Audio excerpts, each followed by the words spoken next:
Let's do this. For Mom and Dad and Thornton Park, with love and thanks forever, Trudie Trewin.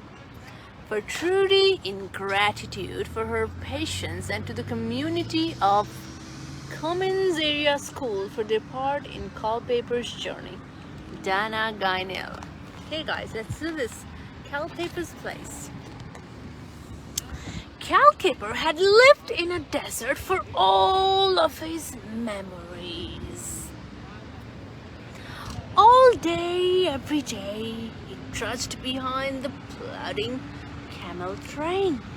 Scroosh, scroosh, scroosh, through the hot desert sand. Boys meet Calpepper. He lives in a desert. And all day, every day, he dreamed of places he'd rather be. Far away, exciting places. Just like a castle, underground, Eiffel Tower, belt scooters. Far away, exciting places he'd rather be. One day, Calpepper stopped plodding and kicked the hot desert stand. "This is not the place for me," he snorted. "I'm going to find a faraway, exciting place." He's had enough. Desert. From the window of a bus bound for adventure, Calpepper waved goodbye to the desert and the hot sand and the plodding camel train. That's right, there he goes. Adventure to the toes unknown. Okay guys, he is finally going somewhere away from the desert. Calpepper watched as the sand became rocks and the rocks became grass and the grass became snow. All around him, people were gliding and sliding down the slopes. 1, 2, 3, whee! Cried Calpepper as he whooshed over the snow. "This is the place for me!" Okay guys, he's somewhere different and is excited. But he couldn't stop. He whooshed faster and faster. Whee! This way and that way and faster again until he flew through the air. And splat! He landed with a thump and a bump on his hump. Calpepper's teeth chattered with chilliness.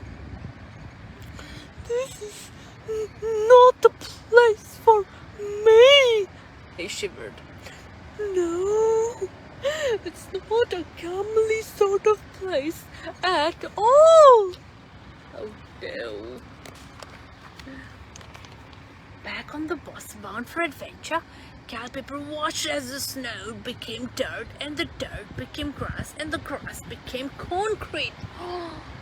Everything is changing around him. All around him, people were hustling and bustling in the street. Calpepper was swept away by the crowd. "Whee!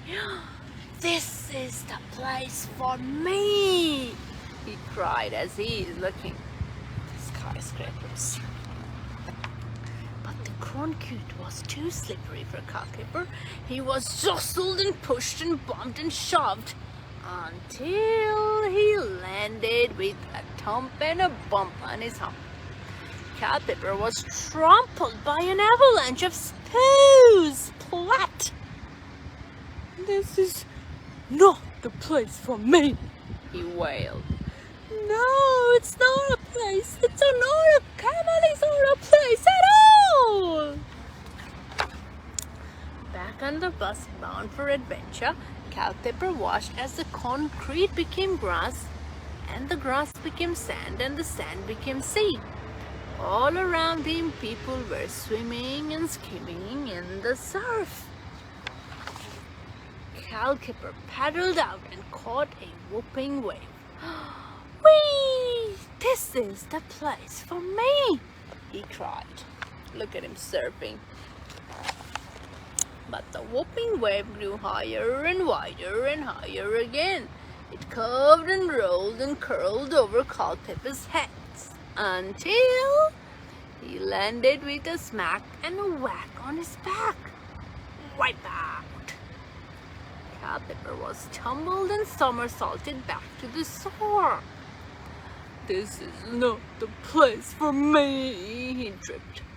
"No, it's not a camelly sort of place at all." Oh no. Calpepper floated up the beach to his towel.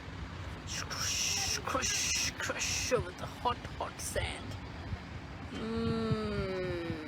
This reminds me of another place, he thought. It's at the beach. Calpepper watched as the sea became sand, and the sand became grass, and the grass became rocks, and the rocks became sand. Crush, crush, crush.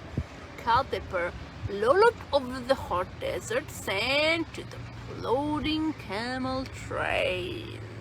There he is, home. Oh, he sighed. This is the place for me. Home is a very camelly place indeed. There he is, guys. There he is, traveling all over the world with the realization that home is indeed his home. Very deserty home, but that's where he belongs. Not this. Will a bus bound for adventure take him to the perfect place? Well, it did. It did.